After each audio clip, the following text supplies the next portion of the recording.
Thank you, President Crow.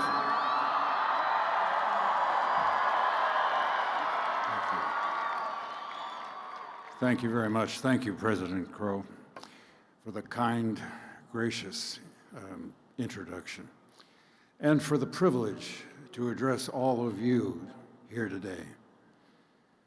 You're here because you have accomplished something significant. You understood the opportunity before you. You took advantage of all this world-class university had to offer. You made wise choices, followed through with the work. I celebrate your commitment.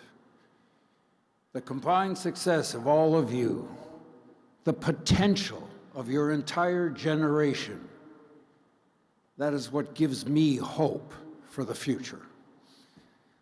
I didn't give much thought to the future, to my future, when I was in college.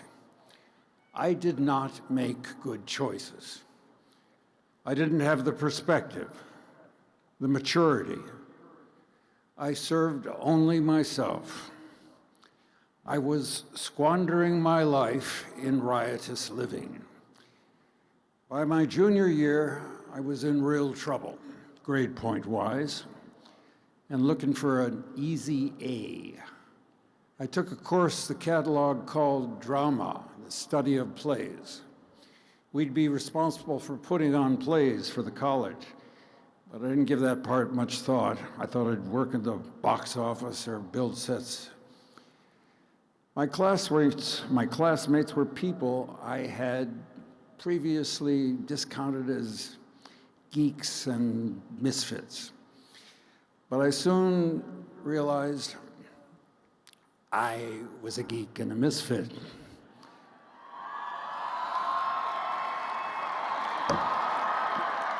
I had found my fit. These were my people. Turns out I didn't work in the box office. Instead, I had major parts in 5 or 6 plays that we put on that year. I began to find myself on stage, pretending to be someone else.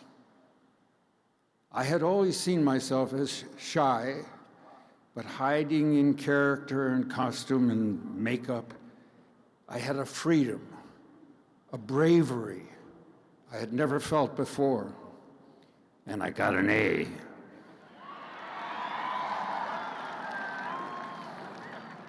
I realized, present for possibly the very first time in my life. My passion had led me to community. The head of the theater department had become a mentor to me. He invited me to do plays in a summer theater season he directed. Sure. And then come to California to join him again at a more professional theater. Wow. Which led to an interview at Columbia Pictures, which eventually would lead to my theatrical career. But acting was not yet paying the bills.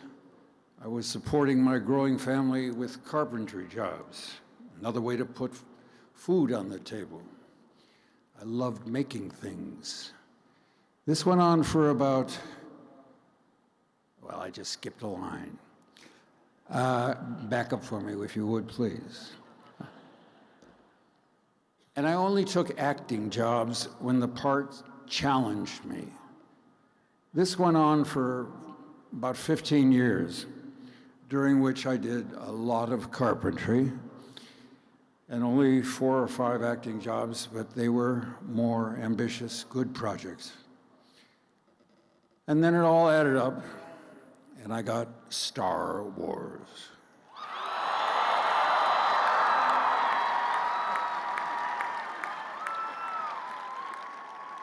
The load lightened.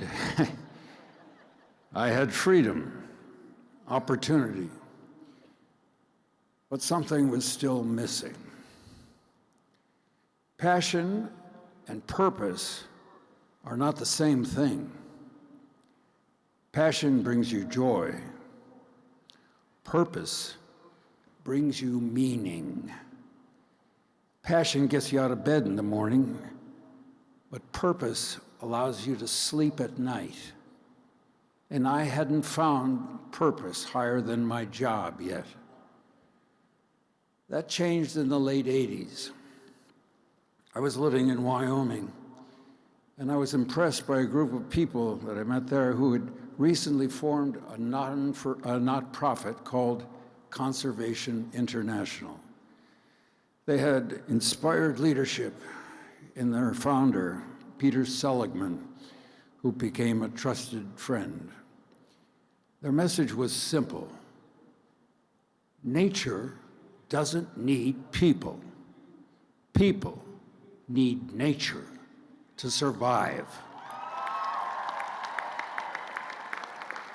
A healthy natural world provides free services to mankind that we cannot provide for ourselves. Oxygen in the air we breathe, pollinators for our crops, fresh water and carbon capture from our forests, wetlands, and ocean, medicines present and future from the rainforest. They had their heads in the sky and their feet in the mud. And they encouraged me to join them. There it was, purpose. A place to put my passion for storytelling to work. I didn't want to be a poster boy for the cause. I wanted to be part of the work, so I was invited to join the board some 35 years ago. And that's why I stand here now before you to represent for nature, the source of life itself.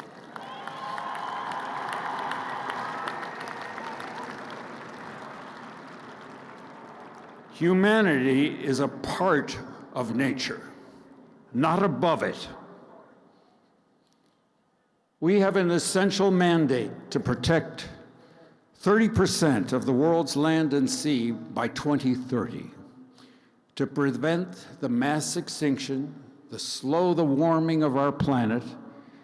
Still, despite new science, new policies, we are still losing nature to profiteering, corruption, conflict, including land that is already protected on paper. These efforts matter, but they're not enough. We need cultural change.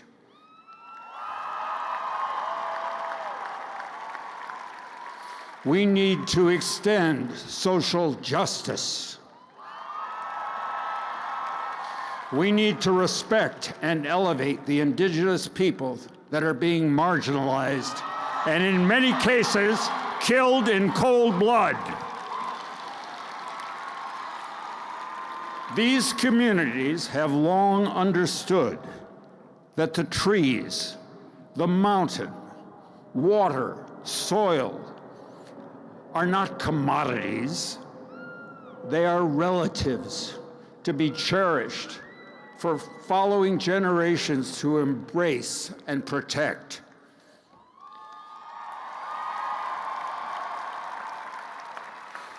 We can all play a role by embracing that wisdom in our day-to-day lives, by loving the planet, by honoring nature's authority, her generosity, the bounty she affords us, the justice of her example.